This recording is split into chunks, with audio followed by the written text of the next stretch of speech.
Greetings, my little lovelies. I hope I find you all well again, and as usual, feeling tickety-poo. Now, in this video, we've got not one, not two, but 3 stories for you. How marvellous is that? 2 of the stories are quite short, but we thought we'd bring them to you anyway. I think one of them is a minute long or something like that. I can't remember now. I filmed them yesterday, so I can't remember. But we thought we'd include them anyway and throw them out there for you. So, let's get on with it, shall we?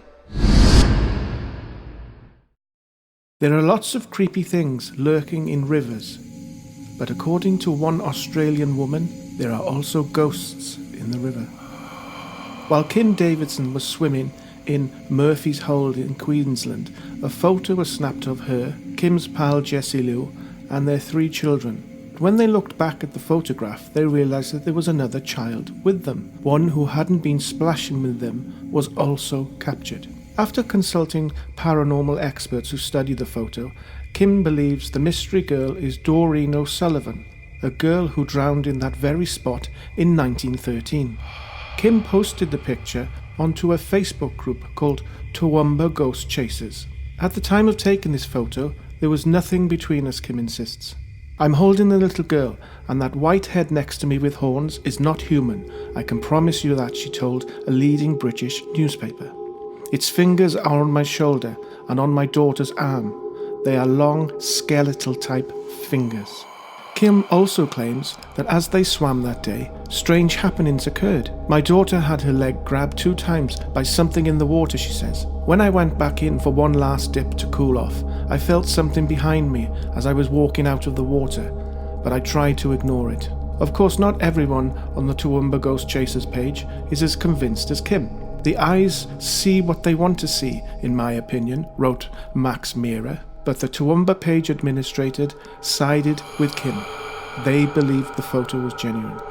Kim concludes, "We used to swim there all the time growing up as children, and all I can say is just stay safe." She also goes on to say that she is never ever swimming there again.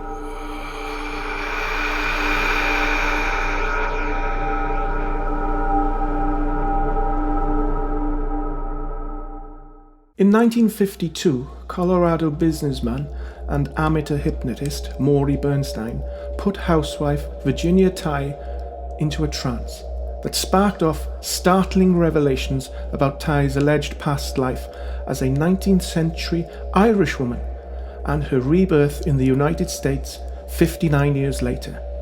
Bernstein used a technique called hypnotic regression, during which the subject is gradually taken back to her childhood. He then attempted to take Virginia one step further, back to before she was born, and was astonished to find out that he was listening to a woman called Bridey Murphy. Tighe's tale began in 1806, when Bridey was 8 years old and living in a house in Cork. She was the daughter of Duncan Murphy, a barrister, and his wife Kathleen. At the age of 17, she married barrister Sean Brian McCarthy and moved to Belfast. Tighe told of a fall that caused Bridey's death and that she was watching her own funeral, describing her tombstone and the state of being in life after death. She said it was neither happy or painful. Somehow she was reborn in America, although Tighe Bridley was not clear how this event happened. Virginia Tighe herself was born in the Midwest in 1923, had never been to Ireland, and did not even speak with a hint of an Irish accent.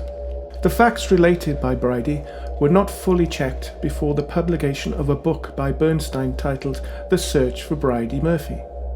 However, once the book had become a bestseller, almost every detail was thoroughly checked by reporters who were sent to Ireland to track down the background of this elusive woman. It was then that the first doubts about her reincarnation began to appear.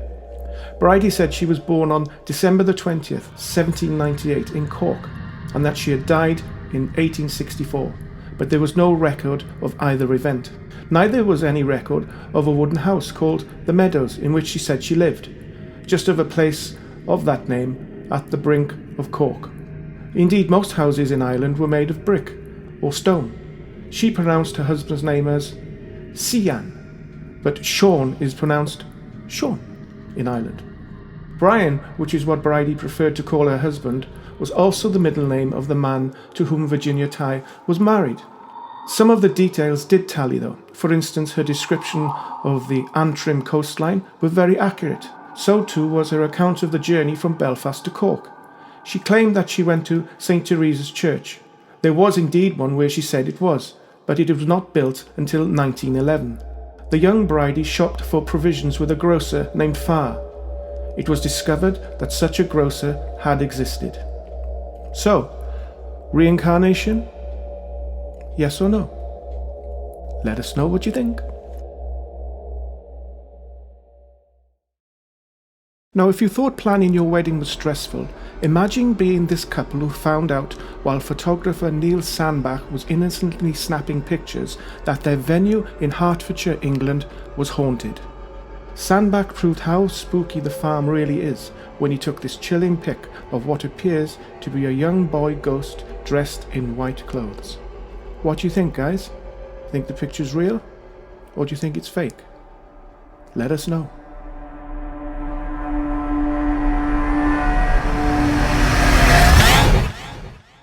Welcome back, my little lovelies. I hope you enjoyed those three.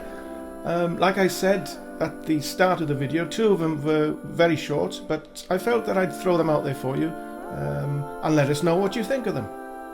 We always value your opinions here. Keep it clean, like I've said before.